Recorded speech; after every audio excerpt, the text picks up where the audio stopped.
quick video on how to add a template to the template manager, how to add a category to put that template into so you can organize your email templates, and then also how to spin the subject line and even the actual email itself. The reason to spin the subject line or even the content is if you're doing marketing through the software and you're sending out to large groups or sending out lots of these emails, you want to spin those so that you don't get blacklisted. One of the ways that the email hosts and the ISPs kind of flag your email address or your domain for spam is by sending out the same email, same subject line, all at once in big blasts or big groups with all the same stuff. So that's one way they flag you. So this is a way that you can kind of still send out blast emails as long as you're still putting decent content in there and you're not sending out to unsolicited emails. You don't want to do that. But if you have a group of people that have opted in and you want to send out big blasts through the software, you want to make sure your email templates are slightly different. Okay, so I'll show you how to do that in this little training. So let's go to the template manager. Okay, right here is the best way to get there, or you can use the shortcut Control-2 on your keyboard. What you're looking at right now is on the left is the actual email template and the preview of it and all that good stuff. On the right is the category.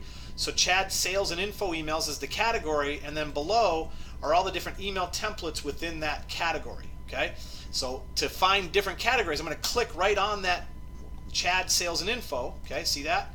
Clicked on it, it brought up a list just like this that I can now find different email categories or template categories, and then I can locate emails that I want. All right, so let me show you how to create a category, then we'll create an actual template and put it in there. So up top you've got these different tabs, and you'll see how the screen is changing because there's so many powerful tools I have in the system.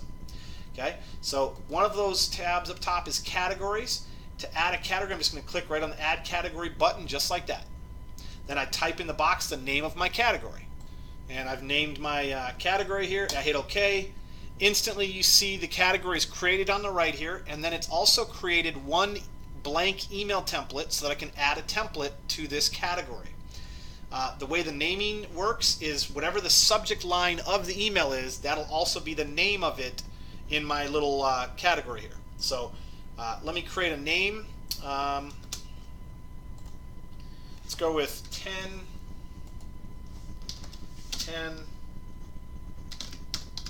helpful, or no, let's say 10 credit tips to help your credit. Okay, something like that.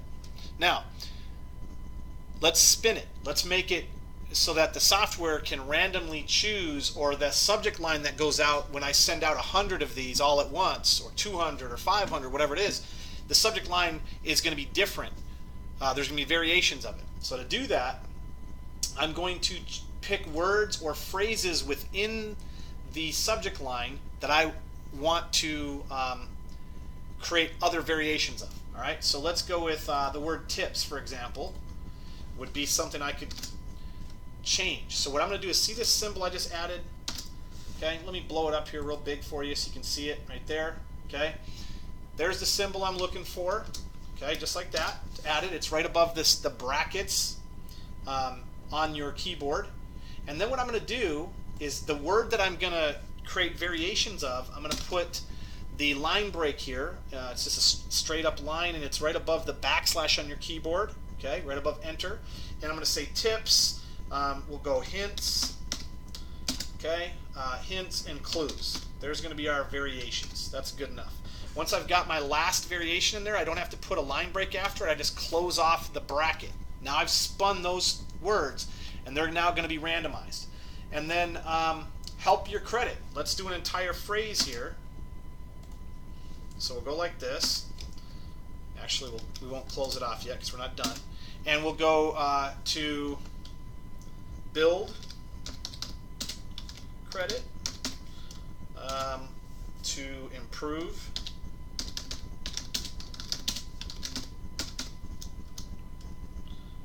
and we'll say for awesome credit. Okay, so you see that we've got this entire subject line here with all these different variations. What's going to happen when I send this email out, and I'll show you a preview of it, the system's going to select between all these different variations. Okay, and then we would go down into the template manager down here where you see my cursor now, and we would write our email. Here, we'll make this bigger. Okay, so one of the things that you'll see on your screen when you're in the template manager is these A's here, A, small, medium, large. It's a way to just make the wording on in the template manager bigger all at once without having to change the font size. So there's high. Now I'm going to personalize it. Okay, to do that, I'm going to go up top to these tabs again. Remember, you got these tabs up top to merge symbols. Under merge symbols, you have different categories of merge symbols. The ones that are related to the contact. Okay, the person that I'm sending the email to is under contact fields. I've got agent fields. Oops. Agent fields, or contact fields, agent fields, my company, creditors, etc., etc. Okay, so to put her first name in here, I'm going to go under contact fields, and right here where it says click to select, okay, it brings up a drop down of all the merged symbols. You also notice arrows here to arrow down and to arrow up to find different ones. Right now I'm looking for first name, so hi first name, and I'll just type up some content real quick.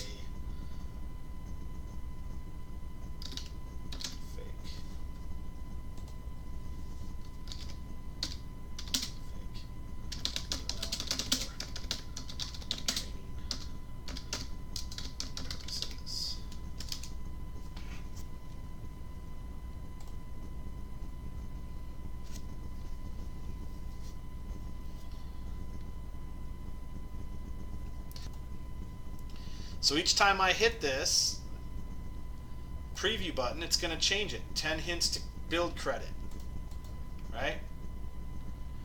Do it again. 10 credit clues to improve your credit. So see how it's spinning that and giving me randomized subject lines?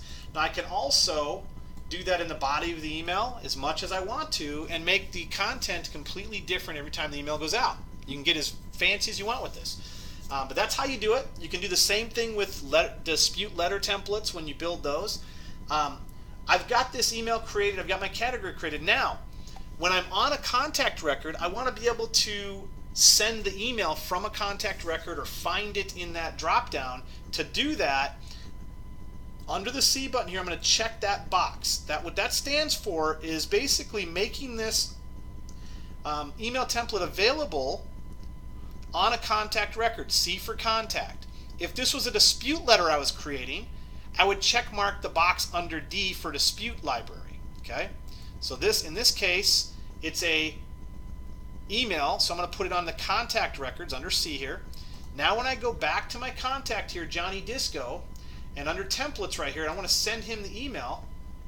Okay, I can go find that email template right there, right in my drop down. Okay. Now the other way I can find it, let's pick another one, is right there where it says templates. I can type in the name, the word 10, and then hit search and replace and see if it finds it. There it is. Okay, so it found that template. Yep, that's what it looks like. Okay, great. Okay, so that's how you create an email template. That's how you put it, create a category to put it in. That's how you place it in the drop-down. That's also how you spin the email template. Hope this was helpful. I use this feature all the time to send out email blasts, to do marketing, to do announcements to clients and leads and all that good stuff. So hopefully that's super helpful for you guys.